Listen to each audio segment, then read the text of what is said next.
Why the hell are you living in Houston, Texas? You met the founder of Perplexity, Mr. Arvind, recently. You see this young, smart Indian left and came to San Francisco to do Perplexity, which is now valued at $14 billion. Wow. And that's going to impact every facet of your life. Of Indiaspora, I get to meet so many interesting people, right? One of our board members is Priya Natarajan. She's chasing black holes. Nandan Nilekani and his wife Rohini Nilekani. And what Nandan has done with Aadhaar, former Surgeon General of the United States, Dr. Vivek Murthy. Yeah, I have to start by saying I'm a very lucky person. Whether it's food products, whether it's art, antiques, so many kinds of things, saris, properly branded, properly packaged, and can be exported. I think there's a vast market for Indian-made products to find global markets. You have met multiple times Mr. Modi. Today, we're proud to say we're Indian American. 40, 50 years ago, we wouldn't go out and say that. He made us feel proud. He made us feel good to be Indian. There are like 72 unicorns that have been created by Indian Americans, 36,000 yoga studios in the US alone. But most of the people who go there may not even know it comes from India. Hello everyone, welcome to this special episode of Staying Indian, the NRA podcast. Now the reason why I say special is I have a guest whom I admire a lot. When I started this podcast, he was one of the few guests I wanted to have on my podcast. So I'd like to welcome him. Welcome, sir. Welcome, Mr. Rangaswamy. Thank you so much, Gaurav. I've been following your work for quite some time.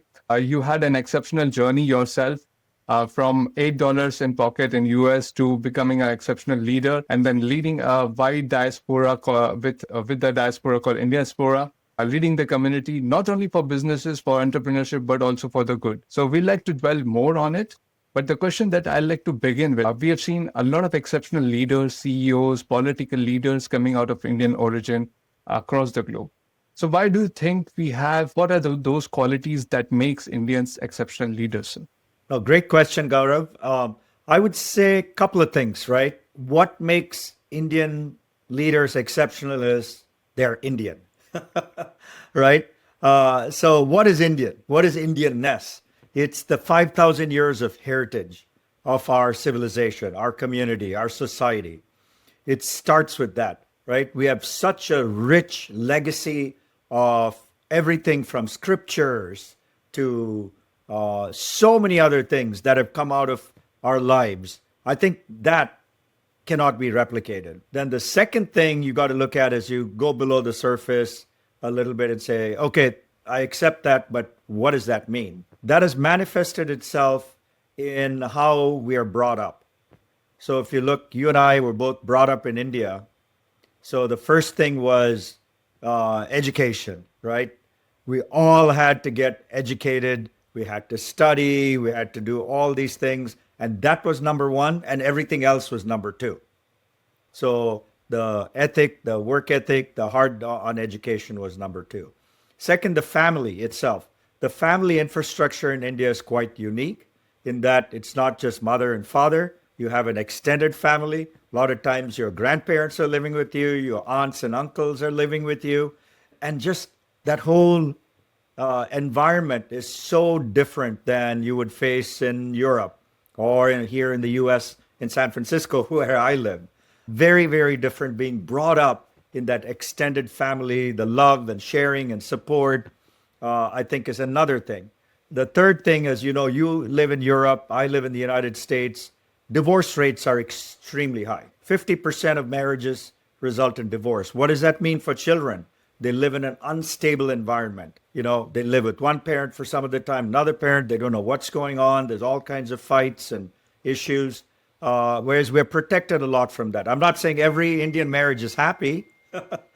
The fact that they're living together, coexisting, making peace, I think is another part of it. And so you combine all this, and then the Indian system itself. The Indian system, much like our religion and scriptures and everything, is not black and white. There's a lot of gray. So the Indian laws and rules are the same way. Is it legal? Is it not legal? What certificates do I need? So the ambiguity of the Indian system is another reason why we're successful. Because when we bring all this and come to another country, we're well equipped because we have read a lot, we've studied hard, our family has given us a lot, and then finally we know how to deal with uncertainty. Today's world, as you know, right now is so uncertain. Tariffs, immigration issues. I mean, when you're a leader, you're facing all these in your company or organization. How do you deal with it? It's that dealing with that gray area, the uncertainty. We're well equipped in India, right? You go to a store and the guy goes, I need 6 certificates. You don't know how the hell to get it. And you're quickly navigating and saying, I got to do this, I got to do that. And you get it done, right? And we use Jugad and all these things that are so familiar to us. I think you package all that together, and also people who come outside of the country now belong to the top 1% of the 1.4 billion people in India. So keep that in mind as well. So you're getting the cream of the crop coming out of India, going to all these countries. So when you add all that up, you can see why Indians are successful. Indeed, and very true. All these things add up. You learn how to deal with different kinds of people in such a big community. You lay a lot of emphasis on learning. So learning has to be ever evolving. You keep on learning. And as you said, this is the top 1% and of 1.4 billion, which is a huge population in itself. So yeah, I think those are really, really good answers to that, sir. And that sums up to become a perfect recipe for great leaders. Absolutely. And other things add up as well, right? Our whole seva, the concept of seva came from India, selfless service, that is taught to us even at an early age. So those are the other things that are soft skills and soft things that we pick up is, hey, you got to help someone. You got to do something. It's not just about money. It's about actually you doing service. No, indeed, sir. And that kind of brings me to the topic of Indiaspora and your personal journey itself. I read somewhere from $8 to global boardrooms. So tell us about yourself, sir. How was your journey? How did you start? And what is your background? Yeah, I have to start by saying I'm a very lucky person. Okay. It's not anything unusual I've done. It's not anything special qualities that I have. It's just that I happen to be very lucky, even though I was very unlucky at an early age. You know, my father passed away when I was 10 years old. So I did not have the benefit of having a father figure in my life when I grew up. So my mother was the most important person in my life. And, so I owe a lot to my mother in terms of where I am today. That's why I said, you can always look back and look at the unlucky things or bad things that happen, but you have to move forward and work with people who are helping you, like my mother, who supported me throughout my life. And so I owe a lot to how I was brought up, the love and caring that I got. And so when I came to the US in the 70s, the Indian government would only give $8 to someone going overseas, right? So in fact, there was a movie made in those days around the world in $8 because that's all anyone got, whether you're a tourist, a student, whatever, you got $8 to leave. Okay, so that's how many of us came here. And I did and the rest of my journey was pretty boring. Go to college, get an MBA, go get a job. But what changed my life was I had a very average job in Houston, Texas, working in a manufacturing company. And when I'd gone for some training, there was a consultant who was training us. And he said, tell me, MR, tell me more about yourself. What do you do? So I said, I have an MBA. I use computers. And he said, why the hell are you living in Houston, Texas? You should be in Silicon Valley. Okay. That was 1982. Not 2000, not 2020, 1982.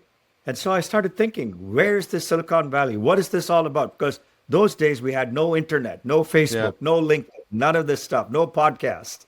So how do you find where is Silicon Valley? How do you find what are the job opportunities? None of that information. So I said, I was young, I was single. So I said, hey, why not find Silicon Valley? So somehow I managed to get in the library, old newspapers from San Francisco, look up the classified section for advertising in jobs, write a lot of people using regular letters. And then one of them called me, one of them interviewed me on the phone, flew me to California, gave me a job. Okay. So it was complete accident how I ended up in 1982 in Silicon Valley. The rest, as they say, is history. I saw the advent of the computer, the personal computer, the mini computers, met people like Steve Jobs and Larry Ellison, and so many of these people in the 40 plus years I've lived here, and seen every new technology come about, every boom cycle, every bust cycle. And I was fortunate. That is total accident and luck. And so I got to work with smartest people, work in great companies, make great investments, and that the rest of it, like I said, is not in my control. It's I owe a lot of people and a lot of luck. That's really amazing to hear your stories. 40 years, and you have been in the epicenter of how the world of technology has evolved, and that has shaped the world as well. So I think you would be perfect person to ask this question: where does AI leads us? What is next?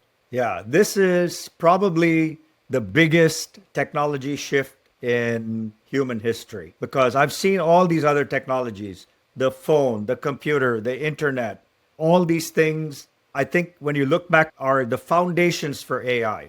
You know, you needed all these things, but now what we have unleashed is artificial intelligence, and that's going to impact every facet of your life. Every facet of your life. What does that mean? Your phone is going to turn into a completely different kind of tool in the future. It'll wake you up in the morning. It might make your coffee. It might do all kinds of things, but also you will interface with it, interact with it in a very different way. Let's say you need to go somewhere. You just ask AI, how do I get there? What do I do? It's going to inform you of everything and also complete the transactions. Let's say you do need an Uber. It's going to book the Uber is going to show up. You need to take a plane flight. It's going to book the airline ticket and send you all the stuff. So you're not going to be typing, you're not going to be punching data into an app. All that is going to change on the personal side. On the business side, of course, a lot of the business activities are going to be led by AI. Let's say you're a purchasing manager. You're not going to be looking for equipment purchases. All that is going to be done by saying, I need this kind of equipment. This is the price point. This is my budget. This is when I need it. It's going to go find out all these and come back with your choices, and you pick and you go. If you're a salesperson, it's going to tell you which customers or prospects to call. What messages do you give them? How do you close the deal? If you're an accounting person, it's going to help you with all your accounts, doing it seamlessly. So those are the good aspects of AI. The challenges of AI is there could be a lot of job losses because a lot of the mundane functions in companies and organizations are not going to exist anymore. So it brings a lot of challenges also with privacy issues. There'll be a lot of challenges as well, but it is a fundamental, huge shift in technology where in the next 5 to 10 years, we will be leading lives very, very, very differently. Indeed, and you rightly pointed out, your phone would no longer be a kind of a tool for technology. It would be a living organism in itself. It would sense, it would know, it would be able to hear things, and it can help you, as well as at the same time, there are challenges as well, which needs to be tapped in. But what does it mean for the Indian population who work a lot in tech jobs? What does it mean for them? I think it's going to be a serious challenge. I think people who are in the entry level jobs are the first ones to feel the pain because today with AI, AI can code 70-80% of the program that you're creating. So you only need to kind of test and complete the 30%, right? So right away, 70% of the jobs that entry level people are doing is gone in tech. So really, that is going to be the start of the challenge or the problem. And then the other tasks are also going to change dramatically by the use of AI, right? So you can see across the board, maybe even half the jobs are not going to be the same, right? What does that mean for people? You need to be reskilling yourself all the time, right? You can't say, I have a computer science degree, I'm good. You may need to go get other skills in areas that will help you in the future. So I think education as we know it is also going to change, where you're continually reskilling and re-educating yourself. Because every 2-3 years, something disappears, something new appears. We don't know what it is. Maybe instead of working in computer companies, you'll be working in humanoid or robot companies, or you might be working in some other professions we don't even know exist today, right? Who knew there was a job called programmer 50 years ago? There was no such job, right? Now there are going to be new jobs. And so we're going to have to reskill. I think basically every one of us has to reskill ourselves. Indeed, and I think there would be at certain point right now it's a hype cycle. If you study the Gartner hype cycle, it's at the highest in terms of AI, and there would be a plateau of opportunities that would come, and things would settle down. You'll know more. There are a lot of uncertainties right now, but things would settle. Since we are talking about AI, I saw your post that you met the founder of Perplexity, Mr. Arvind, recently. What's it like when do you meet such young people who are leading the change from the front? How do you feel? I mean, it's a bittersweet meeting because on one hand, you see this young, smart Indian who got educated at IIT Madras and left and came to San Francisco to do Perplexity, which is now valued at $14 billion. So on the other hand, could Arvind have lived in India and created Perplexity? That's the big question mark. And there's so many people like him who have left the country to create amazing companies. And the question India needs to ask itself is, how do we keep these people in India and yet keep them so prolific and so successful in creating new products? And I think that's something that has to happen, I think, in the future, because all these people are leaving India, to create things. And so that's why I say it was bittersweet. On one hand, it's amazing. He lives with me here in San Francisco in the same city. So it's great to see someone of our ethnicity do great things. But on the other hand, you think, why did he leave India? Indeed. And I think important point, and it's close to my heart as well, because I'm venture partner in a firm called Riceberg, which provides not only investments but to founders living in India who are building deep tech companies. So we have a niche in deep tech itself, but also provides support to take these products out of India to scale them globally. So we are working on that problem that you just said. And yeah, we have some early success. I'd like to share that with you later on as well.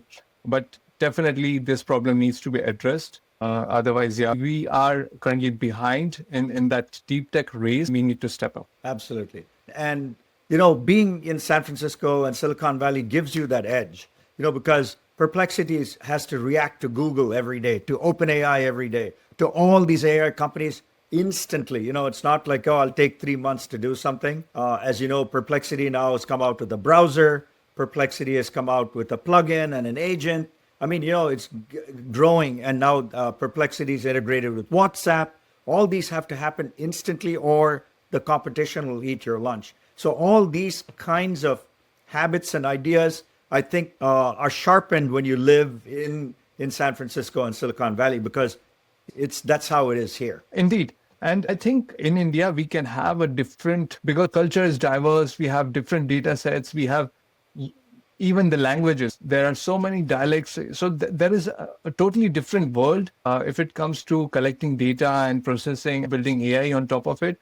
We don't need to compete per se with Google, but we can build our own environment. There has to be some kind of attention to it. And I think the current government is also trying to drive that. Yeah, I'd love to see, like I said, Google come out of India in the future. Yeah. Sir, talking about India, you also recently, or you have met multiple times, Mr. Modi, you met our finance minister as well. So what do these people think about Indian community in general on a broader scale? The best thing the Prime Minister has done when he took office 10 plus years ago is to strategically court and interact with the diaspora. The first thing he did, he came to the US. He had a big event at Madison Square Garden in New York. I was there when we had 20,000 people, where he said, he made us feel proud. He made us feel good to be Indian. And he did that, but he did that both on a personal basis, but also for India itself, because he knew that the diaspora can help India in many ways. Number one is the remittances we send back home. The Indian community, Indiaspora, has documented all this, and the impact of the diaspora on our website. You can go to indiaspora.org to find the report where we document all these things. But last year, $120 billion was sent by the diaspora to India, right? And the mix has changed from Gulf country workers sending money to the families to now people in the US and other Western countries investing in India. So last year, Indian Americans sent 26 billion to India. This was not for family use. This was to buy real estate, buy stocks, invest in startups. And so Indian diaspora is helping India grow when it marches towards 100, when the PM wants to make India a developed country and all that. This kind of serious money is needed every year, constantly and increasing to help India grow, right? I think Prime Minister Modi ji did that knowing that if he made us feel good and made us feel proud and ask us, please come help, we're all helping. And so that is one of the most strategic decisions he took as Prime Minister. Indeed, and I can see that. I've been living out of India for almost 15 years, and I can see that shift in the eyes of others as well. The level of pride that we feel now and how we are addressed, the kind of respect that we get as Indians has tremendously changed. Do you feel the same in US as well? Absolutely. Today, we're proud to say we're Indian American, right? Maybe 40, 50 years ago, we wouldn't go out and say that. And that's because of two things. One, India is also growing. India has become now the fourth largest economy. India is buying equipment. Indians are successful across the world, whether you're the Prime Minister of the UK or you're the President of Mauritius or the CEO of FedEx. Every field you see an Indian doing extremely well outside of India, right? Between Indian diaspora doing well and India doing well, it's helping both sides feel good, feel proud, helping each other, making things happen. And it is a very good thing for India. Indeed. And I think I saw you met Joe Biden as well and some other political leaders in US as well. And how do they feel about Indian diaspora, particularly in US? Because it is 1.5% of the population, yet it contributes a lot in the GDP. Yeah, so I think every administration, every president realizes the assets that Indian Americans bring, right? It's not contributing, like you said, 1.5% of the population, but paying 6% of the taxes in the US. It's the amount of startups we've created. There are like 72 unicorns that have been created by Indian Americans. They almost employ 100,000 people across the US and across the world. So in every facet, everyone in politics realizes two things. One, this is a successful community. Two, they can write checks for campaigns. And three, a lot of them are in public service. So you look at every administration, you'll find Indians. You look at President Trump's administration now, right? You see so many Indians in key positions. So that is happening across the board, and it started with President Obama, continued by President Trump and President Biden. So it's something that the politicians realize that they can use and work with Indian Americans because it's a great asset. Absolutely. And there are great assets right now in terms of the global macro factors that we see. There is a lot of competition. There is countries trying to safeguard themselves from different type of tariffs. And so does that kind of things also impact the Indian diaspora? I think the diaspora is impacted a little differently in that there's an anti-immigrant sentiment across the world, especially in the Western countries. So you look across, whether it's a UK or Canada or Australia and all these places, there's a hint of the immigrant situation, right? How many students do we allow into the country? Can these students work after they get a degree? Do they get immigration? So I think that whole sentiment is something that we have to be aware of as Indians coming from India itself, because the opportunities that existed when I came and maybe when you came 15 years ago doesn't exist as much today. Though a lot of Indians do want to come to these countries to study and contribute and invest and so forth. So I think that's something in the next 5-10 years is going to shift quite a bit in terms of the opportunities available to Indians overseas. And that's why India itself needs to put a bigger emphasis on creating jobs in India. You know, there are 1 million graduates that come out every month in India. And so there are 12 million people a year who are coming out at least with a bachelor's degree, right? They need employment. They absolutely need jobs. And so the focus needs to be inward to India to say, hey, let's create jobs for these people. because not too many people can go overseas. So that's going to be a challenge. And they got to find new ways of exporting human capital in a way. Because the good news for India is all these Western countries are aging in population. They're getting very old. So they need a lot of help with caretaking services. Doctors, nurses are needed in vast numbers in all the Western countries and even countries like Japan and Korea. So can India re-architect its population and skill set to be able to serve a new class of customers overseas? So these are investments India needs to make as it moves over the next 25 years to become 100. It needs to shift a lot of these things, not just skills that are needed for India, like I mentioned, but also skills that are needed for export. No, indeed, and I've seen a lot of examples in recent times of Indians who came to study in these countries and had to go back or either had to take a really low wage job that would not even suffice them for the loans that they had taken to study abroad. So definitely the formula of leading a life or living a life outside of India has changed. And so people have to adapt to that change as well. And I think these governments are also trying to do that to create jobs. And you see Mr. Piyush addressing and saying that we need to also talk about technology. We cannot be oriented to creating products. And, that you must have seen that viral clip as well. Yeah, India needs to change, and India knows it. The government knows it. It's just the pace of change. How quick can it be, or is it going to be slow? But I think the Prime Minister is trying his best to make those changes. But no, when you have 1.4 billion people and the diversity of languages, religions, and all these things, it's not an easy task. No, definitely, indeed. You touched upon a couple of times on your community in Diaspora. Can you tell us briefly about what motivated you to start that back in 2012 and how it has grown so far? Yeah, so it started out when I was actually taking a delegation to India every year from 2010 to 2020. I was working and partnering with NASSCOM, the big IT organization in India, to help educate young people in India about entrepreneurship, technology, and those areas. I took a delegation every year. We ran a big conference in Bangalore that started with just a few hundred people, but in 10 years grew to thousands of people to become founders of start companies, write business plans, get funding,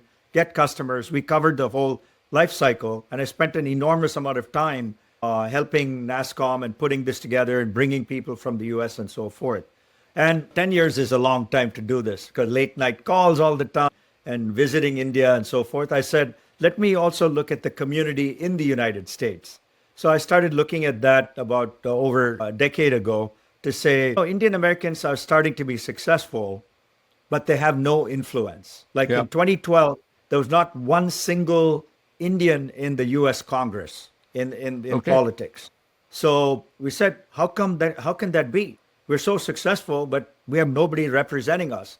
So those were the kind of reasons that I decided to convene about 100 leaders from across the US together and say, what do we do as a community? And out of that came political engagement. Out of that came being very formal with philanthropy, making it known to people we're giving, inspiring more giving to happen, making all that happen was the second one. And third, just connecting the community to be a force for good. So it didn't mean just business people and tech people and CEOs and VCs, but doctors, lawyers, academics, authors, bringing the entire community, being inclusive, bringing them all together to be this force. Because you cannot just do it with pieces of the community. And in the past, how Indians were organized in US and many other countries across the world is they have ethnic, they have Gujarati Samaj, Tamil Sangam, or they'll be a group that like Thai entrepreneurs getting together.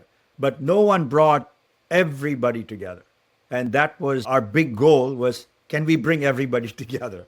And so it took a lot of work, but because of that, we do a lot of work in philanthropy, connecting the global diaspora. Indiaspora has grown from being in the US. Now we have chapters in UK, Canada, Singapore, UAE, Australia. We even have an office in India. So really we're connecting the world and connecting to India. So it's a big job, but basically with the ethos that it's a force for good. It's not a business group. It's not a transactional group. We help each other. We help India. And together we can become stronger. If you can share some numbers, sir, in terms of the philanthropic good that this diaspora has brought about. Yeah. So, for example, during COVID, within 1 month, Indiaspora in the US raised $15 million for relief in India in Wow. 1 month. And we also raised $1 million for relief in the US because we had a lot of food banks and places that needed money and goods and supplies. So we were able to react in just 1 month.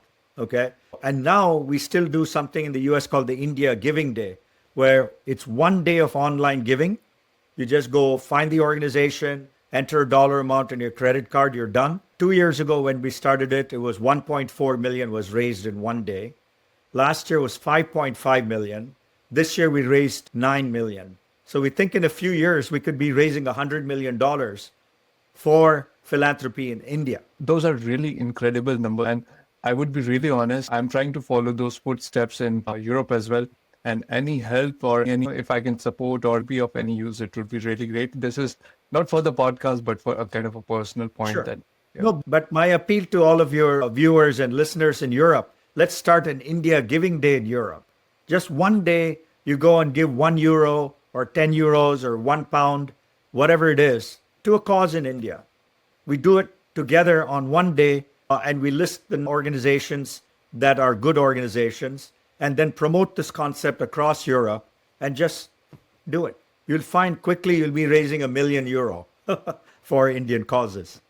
Definitely. So not only talking, but taking the action. So I'll be totally up for it. Let's collaborate on this cause, and I'll be the vocal point for Indiaspora here in Europe. Yeah, definitely up for it. Yeah, let something good come out of this podcast. Exactly. Moving on, sir, you have met a lot of influential global leaders. Any success stories or any observations that you'd like to share that makes them apart? We always wonder why Sundar Pichai is Sundar Pichai or why Satya Nadella is Satya Nadella. So what makes them apart? I tell you, I'm one of the luckiest people in the world because of Indiaspora. I get to meet so many interesting people, right?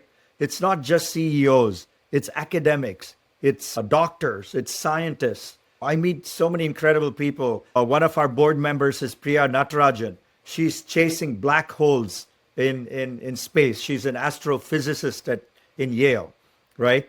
And then I meet young people. One of our other board members is only 32 years old. She has an MD and a PhD from Stanford, and she's running the healthcare system in the state of Oregon. There are so many people literally every day that I meet, and I'm in awe of the success. This week I met Nandan Nilekani and his wife Rohini Nilekani. And what Nandan has done with Aadhaar and the whole digital public infrastructure is mind-blowing, right? And now other countries are adopting it. Just every day, literally every day, I meet someone amazing. Last week we had a webcast because, and this is something that you in Europe can identify with, Indian origin people have a lot of problems with heart issues, heart attacks, blood pressure, hypertension. All these things are part of our DNA. That's the bad part of our DNA. So we decided to do a public service podcast and a webcast around heart health. So I was able to immediately call the former Surgeon General of the United States, Dr. Vivek Murthy, who's a good friend, and say, Vivek, you have to come and host this webcast. I was able to call the best cardiologist at Harvard, the best cardiologist at Stanford, and bring them to this webcast. Literally in every area, we have such amazing people that we can call upon, and they're all willing to help. They're not doing it for the money. They want to help the community. Same thing in climate change. We do an annual climate summit on Earth Day. We get incredible people from India and Singapore and UK and US and all over, Indians who are involved in many aspects of climate, whether it's in a company or an NGO or an academia. They're all willing to bring solutions and help. So that's the beauty of our community, is that 30 million of us, people like you and I, who live outside of India. And there's so much talent and so many people who want to give back. And that's why I'm got all this energy and enthusiasm, because every day, like yesterday, I'll give you one example. We installed a bust of the mathematician Ramanujan, who is a legend in even in my community back home in Tamil Nadu, right?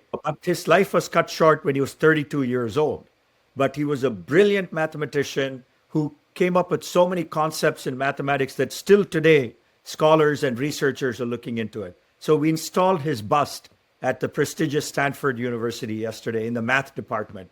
It was such a wonderful feeling to see one of our own, their statue in one of the most prestigious universities in the world. And the adoration of the math department professors, most of whom are not Indian, who are still working on the problems and equations that he created, was wonderful to see. So the legacy of so many people of Indian origin, whether it's Mahatma Gandhi or Ramanujan, there's so many leaders like that who have global appeal, who have made so much for the whole world in general. And now the other big thing that the Prime Minister has made very popular and branded it is Yoga Day, International Day of Yoga, right? Which is a brilliant idea because in the US, for example, this is a little known fact that 36,000 yoga studios in the US alone. Wow. Just think of that. But most of the people who go there may not even know it comes from India. You go to yoga studio to do an exercise, breathing techniques and stuff, right? They may not even know the origins of yoga. I'm sure in Europe, there are thousands of yoga studios across Europe. So by bringing focus on an International Day of Yoga, it again goes back to the heritage of India, what India's gift to the world is. So it's a beautiful thing that's coming up. So yes, I think we need to promote, brand all these things that are of Indian origin, whether it's yoga, it's mathematics, whether it's even things like haldi or turmeric. And all the good things that come out of it all came from India. It didn't just show up in Europe or in the US. Yeah, a lot of people are now realizing the health benefits of turmeric and they are taking those as supplements. And we have been eating turmeric since our childhood, for Food, ages. every day. Yeah, Every day exactly. we have haldi in our food. So this is not something new for us, but now it's become this global phenomenon. But we need to take credit for it. Yeah, and I also saw one of the products which is made of the neem datun that our ancestors used to do. That is becoming also a popular product. Instead of using toothpaste, you can use that to clean your teeth, and that is much more effective. And No, I remember as a young kid when we went to villages and all that, we didn't have a yeah, toothbrush. You'd just get a neem thing and you'd brush your teeth. No, we used to do that. I remember when I was young, when we went on holiday or something and we didn't have our toothbrush. It was such a thing that we just did it, right? It was common, but now it's become a big deal. so, sir, anyone who's listening, let's say you have seen it all, you have seen last 40 years in Silicon Valley, you have seen the development from mobile phones to AI. Anyone who's listening, if you'd like to share some upcoming ideas or products that you think would scale globally, solves global problem, anyone in India who can work on these problems and create a big company. Yeah, I would say I don't know if there's so many ideas, especially now with AI. There's so many ideas, but I think one area that could be looked at in India is taking things of Indian origin and making global markets for them. For example, we never got mangoes in the US till a few years ago because there was all kinds of food rules and regulations and so on and so forth. Now, every season, we get all the best mangoes coming to US. Suddenly, US has become a huge market for Indian mangoes. So we get them every week, just like in India, we get Alfonso. Next week, we get Kesar. Next week, we get Banganapalli. So now it's become a humongous market for a product 5 years ago that was not a big export item from India. So there are many products like that, whether it's food products, whether it's arts, antiques, so many kinds of things, saris. There's so many things that if they are properly branded, properly packaged, and can be exported, I think there's a vast market for Indian-made products and Indian-grown products to find global markets. So yes, we can focus on AI and all that. That's sexy to do. But there's so much because 60-70% of India lives in the rural areas. Can we do something for them? Because everything we talk about AI is done in the big cities and metros, okay? It doesn't benefit really the rest of India. So can Indians look at physical products, physical produce and goods that are high quality, good products that can be exported across the world, like mangoes being an example? Can it be coconuts? Can it be, I'm just coming up and brainstorming at this point, but there must be hundreds and thousands of these things that can be exportable. No, indeed. And I have a lot of success. So, the reason I have these people is because I help such companies who want to export to Europe and European markets. And by the way, Indian mangoes have 0% tax on import in Netherlands. So I hear a lot of these stories. There is one person who created a bamboo toothbrush, and he has multi-million-dollar business. And because sustainability is such a high thing in Europe and I think in US as well, these kind of innovative products which are not harming the nature are very much in demand. Like jute bags are selling for hundreds of dollars in US market. I think we need to focus on becoming an export-centric economy as well.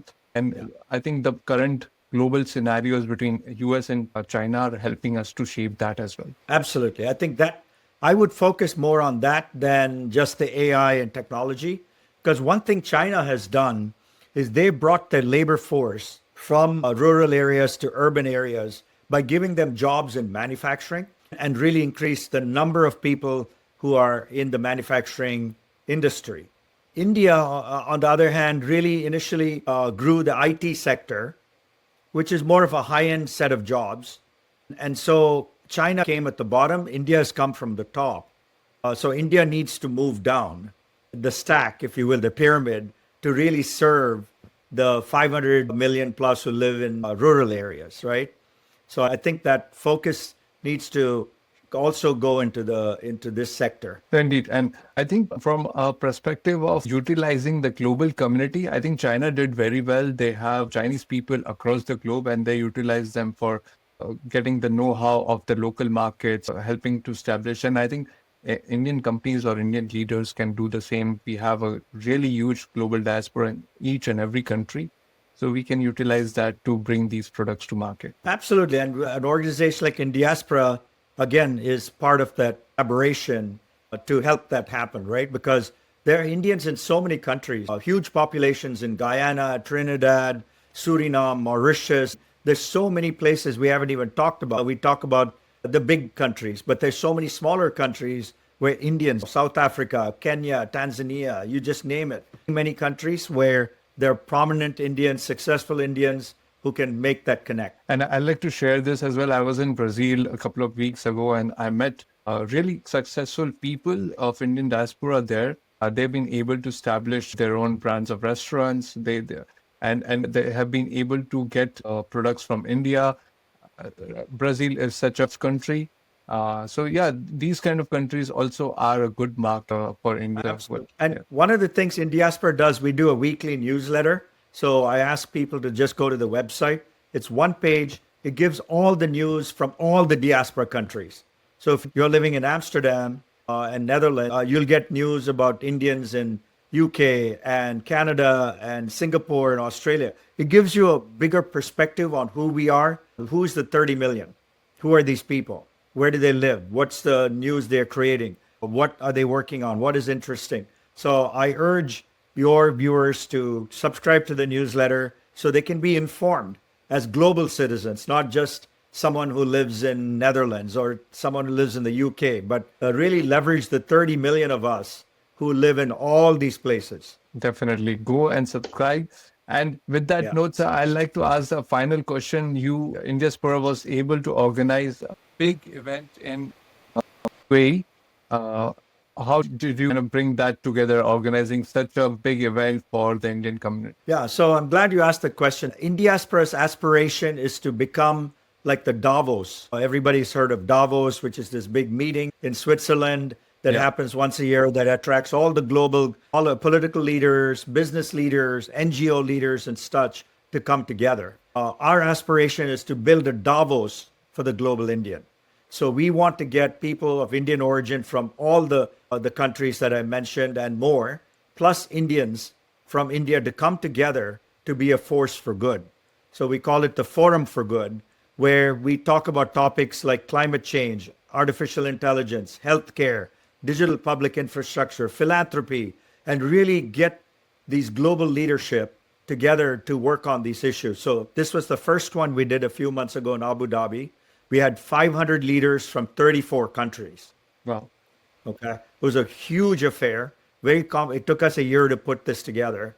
And it was very successful because we were able to highlight the UAE diaspora, the 4 million people living in UAE, able to highlight them and give them recognition that's due to them, but also connect them to all the diaspora from all these countries and Indians, right?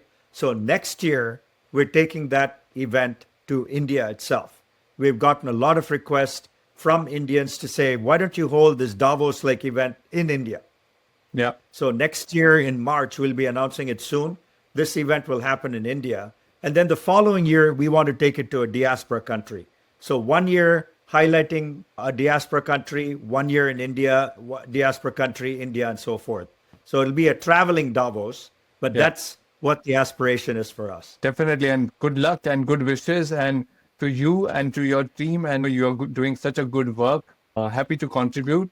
One final kind of comments on any young listeners who are of Indian origin and who are aspiring to become leaders or who are aspiring to be in these global community. Yeah. So a couple of things. One is we set aside 10% of the seats at this global event for what we call new voices, the young leaders from India and the diaspora. These are the 20-something people who have done incredible work in their own professions, whether it's academia or business or with an NGO. We invite them to the event. That's one.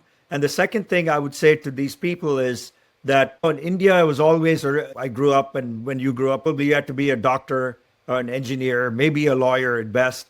But now the diaspora, young diaspora living in the US and other countries across the world are doing much more than being a doctor or an engineer, right? They're getting into public service. They're becoming musicians, authors, artists. So I would encourage the next generation really to follow your passion and purpose and do whatever you want. Don't be comparing yourself to what your parents tell you to do. Go do what excites you. Don't put yourself in a box that you have to be in this box. Do what you want to do. And the other thing I'll leave is my motto has always been just do it. So don't procrastinate. Don't say, I want to do it. I will do it. Just do it. And with that note, very interestingly, because I was working for Nike for 2 years, and yeah, that has been a motto since then for me as well. Yes. Just do it. That's how I started this podcast. I just did it. So with that thing, thank you so much, Mr. Rangaswamy. Thank you so much for taking our precious time. I wish you well. Glad to do it. Thank you, sir. Jai Hind.